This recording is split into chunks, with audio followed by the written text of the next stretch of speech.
नमस्कार दोस्तों, मैं हूं हर्षित सिंह, फार्मासिस्ट और ड्रग कंसल्टेंट। आपका एक बार फिर से स्वागत है शिवनीता टीवी के इस वीडियो में।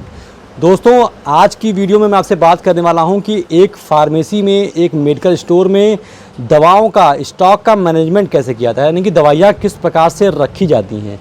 दोस्तों, एक मेडिकल स्टोर में दवाइयों को सही ढंग से रखना एक बहुत ही बड़ी रिस्पॉन्सिबिलिटी और बहुत ही इम्पॉर्टेंट चीज़ होती है। ये कोई एक किराने की दुकान नहीं होती है। वैसे किराने की दुकान को लेकर मेरा बहुत रिस्पेक्ट है, वो भी एक प्रकार का बिज़नेस ही होता है। लेकिन उस किराने की दुकान में आप चीज़ें कुछ कैजुअलिटी से मतलब ले सकते हैं, लेकिन मेडिकल स्टोर में आप बहुत ही ज़्यादा आपको सिंसियर रहना पड़ता है। तो इस वीडियो में आपसे बताने वाला हूँ कि आप एक मेडिकल स्टोर में दवाइयाँ किस प्रकार से रखें, किस प्रकार से उसको अरेंज करना है। ये वीडियो पूरा देखें, ये वीडियो अंत तक देखें। ये वीडियो उन सभी भाइयों के लिए बहुत इंपॉर्टेंट है जो एक मेडिकल स्टोर चला रहे हैं या फिर मेडिकल स्टोर खोलने की सोच रहे हैं।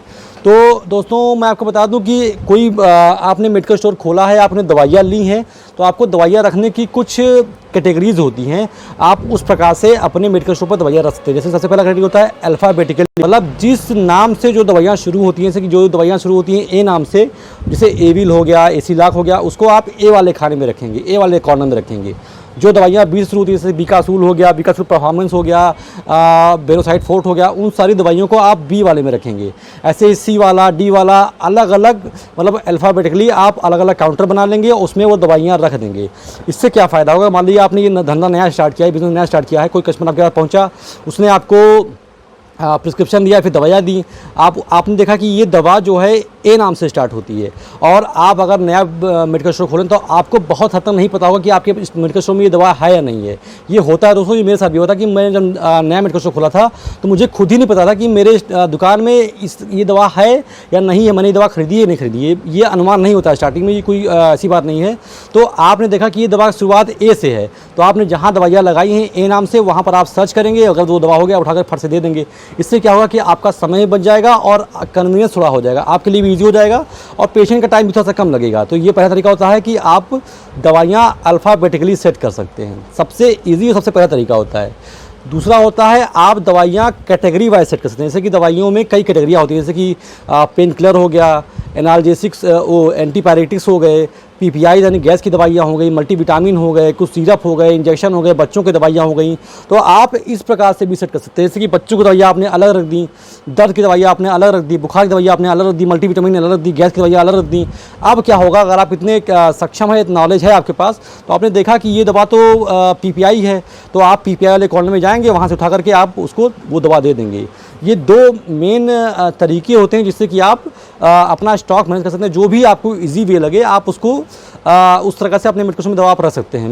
मैं जो प्रेफर करता हूँ वो करता हूँ अल्फ़ाबेटिकली। इससे क्या होता है, मान लो मैं कभी अपने मेडिकल शॉप पर नहीं हूँ, कहीं इधर चला गया, और मेरे जो लड़के हैं वो कोई पर्चा आया तो उन्हें नहीं पता है, उतना नॉलेज नहीं है, तो उन्होंने देखा कि सिंपल सी है कि ये दवा ई से स्टार्टिंग है, तो वो ई वाले कॉर्नर में गया, उन्होंने देख लिया, अगर वो दवा है तो उन्होंने दे दिया, पैसा ले लिया अपना। तो ये थोड़ा सा ईजी होता है, बहुत ही कॉमन होता है। अब मैं आपको बताने वाला हूँ कि कुछ दवाइयाँ ऐसी भी होती हैं जिनको आपको एक विशेष टेम्परेचर पे रखना होता है। जैसे कि कुछ इंजेक्शंस होते हैं, जैसे कि टिटनेस का इंजेक्शन हो गया, जैसे कि कुत्ता काटने का जो इंजेक्शन होता है वो हो गया, जैसे कि आपका आयरन की जो इंजेक्शन होती है, आयरन सुक्रोज होता है, वो सारी इंजेक्शंस आपको फ्रिज में ही रखनी होती है, इससे कि उसकी इफिकेसी बनी रहे। अगर आप उसको फ्रिज से हटा करके कहीं और रख देंगे तो उसकी इफिकेसी थोड़ा सा डाउन हो जाती है। तो इन दवाओं को आपको विशेष टेम्परेचर में रखना होता है। और कुछ चीज़ें आपको बता दूं कि स्टॉक मैनेजमेंट करने के लिए जैसे होता है कि कुछ दवाइयाँ होती हैं जो ज़्यादा बिकती हैं, उन दवाओं को आप थोड़ा आगे रखेंगे, और कुछ दवाइयाँ होती हैं जो थोड़ा सा स्लो बिकती हैं, धीमी बिकती हैं, उन दवाओं को आप ऊपर रखेंगे, यानी कि रैक के ऊपर वाले पोर्शन में रखेंगे। जो दवाइयाँ ज़्यादा बिकती हैं वो रीचेबल एरिया में रखेंगे आप, जो आराम से उठा कर दे दें। जो दवाइयाँ कम बिकती हैं, कम निकलती हैं, जैसे कि बीपी मशीन हो गया, जैसे कि और कई सारी चीज़ें होती हैं, वो आप ऊपर रख सकते हैं, रैक वाले ऊपर वाले काउंटर में रख सकते हैं। तो और एक बहुत ही इम्पॉर्टेंट चीज़, गांठ मान लीजिए, नोट कर लीजिए, कुछ दवाइयाँ ऐसी होती हैं जो शीशी में आती हैं। शीशी में आने का कारण ये होता है कि उनकी स्टेबिलिटी थोड़ा सा बढ़ जाती है। जैसे कि अशोका रिस्ट हो गया, दसमूला रिस्ट हो गया, उभया रिस्ट हो गया, डेक्सोरेंज हो गया, कई सारी और आयरन की सिरप होती हैं, वो शीशी में आती है, तो वो गिरने पर फूट जाती है। तो उसमें क्या करना होता है आपको कि जो भी दवाइयाँ गिरने से फूट जाती हैं, शीशियाँ फूट जाती हैं, उनको आप ऊपर मत रखें, उनको ऊपर रख मत रखें, उनको उसके जगह पर आप नीचे रखें। उससे क्या फ़ायदा होगा कि वो अगर गिर भी जाती हैं तो वो फूटेंगी नहीं, उनकी फूटने के चांसेस कम हो जाएंगे और आपका नुकसान कम होगा।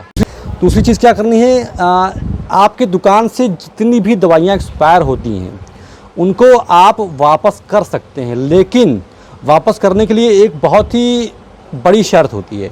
अगर आपने वो दवाइयाँ एथिकल स्टॉकिस्ट से ली हैं, जो उस कंपनी के रियल में स्टॉकिस्ट हैं, अगर आपने उनसे वो दवाइयाँ ली हैं तो वो दवाइयाँ वापस हो जाएंगी और उसका आपको 30% 40% आपको पैसा भी वापस मिल जाएगा।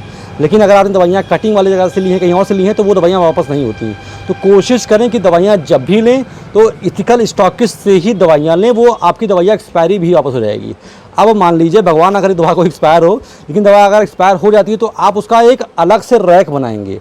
उस रैक में सिर्फ एक्सपायर दवा ही आपको रखेंगे। जो भी दवा एक्सपायर हो गई है वो दवा आप उस एक्सपायर वाले खाने में रख देंगे, फिर जब वापस करना हो तो आप ले आकर वापस कर देंगे। इससे क्या होगा कि कभी DI साहब निरीक्षण करने आएंगे तो आपका ये अप्रोप्रिएट से सब कुछ सही मिलेगा। सबसे लास्ट और सबसे इम्पॉर्टेंट चीज़, आप जो भी दवा बेचेंगे, ये बहुत ही कम मेडिकल वाले जानते होंगे, ये आप जितनी भी दवाइयाँ बेचेंगे, जो भी दवाइयाँ शेड्यूल H की होती हैं, शेड्यूल H का मतलब ये होता है कि वो सारी दवाइयाँ जो कि एक मेडिकल स्टोर वाला बिना डॉक्टर के प्रिस्क्रिप्शन के नहीं बेच सकता, वो सारी दवाइयाँ आती हैं शेड्यूल H में। तो आप जो भी दवाइयाँ शेड्यूल H की दवाइयाँ बेचेंगे, आप एक रजिस्टर बना लेंगे। रजिस्टर में आपको लिखना है कि ये शेड्यूल H की दवाइयाँ, ये एंटीबायोटिक मैंने इन डॉक्टर साहब के प्रिस्क्रिप्शन पे इस डेट को इस पेशेंट को दिया है, उसका नंबर और एड्रेस ये है। ये आपको रजिस्टर हमेशा डे वाइज मेंटेन करना रहेगा। इससे क्या होगा कि कोई DI साहब आएंगे तो आपके ऊपर कोई उंगली नहीं उठा सकता है। ये कुछ बहुत ही बेसिक चीज़ें हैं जो कि आपको मैंने बताना बहुत ही ज़रूरी समझा, और बहुत ही आप अगर ये चीज़ें करेंगे तो आपके लिए काफ़ी ज़्यादा हेल्पफुल हो जाएगा ये चीज़ें। तो आज की वीडियो बनाने का मकसद सिर्फ इतना था कि आपको बता सकूं कि एक मेडिकल स्टोर का स्टॉक किस प्रकार से अच्छे तरीके से मैनेज किया जाता है। तो आशा करता हूं कि आपको वीडियो अच्छी लगी हो। मैं पूरी कोशिश करता हूं पूरे एनर्जी के साथ आपको चीज़ें समझाऊं और एक क्वालिटी कंटेंट आपको दूं, क्वालिटी वीडियोस आपको दूं, जिससे कि आपका भी कुछ भला हो सके। तो आज की वीडियो में दोस्तों बस इतना ही। आशा करता हूं कि आपको वीडियो अच्छी लगी हो। अगर आपको वीडियो अच्छी लगी तो इसे लाइक कर दें, और अगर आप मेरे चैनल पर पहली दफ़ा आए हैं तो ये चैनल सब्सक्राइब करना बिल्कुल भी ना भूलें, और अपने दोस्तों से शेयर भी करें ताकि जानकारियाँ और लोगों तक पहुँच सके। तो मिलता हूँ किसी और वीडियो में, तब तक के लिए आप सभी दोस्तों का बहुत बहुत धन्यवाद।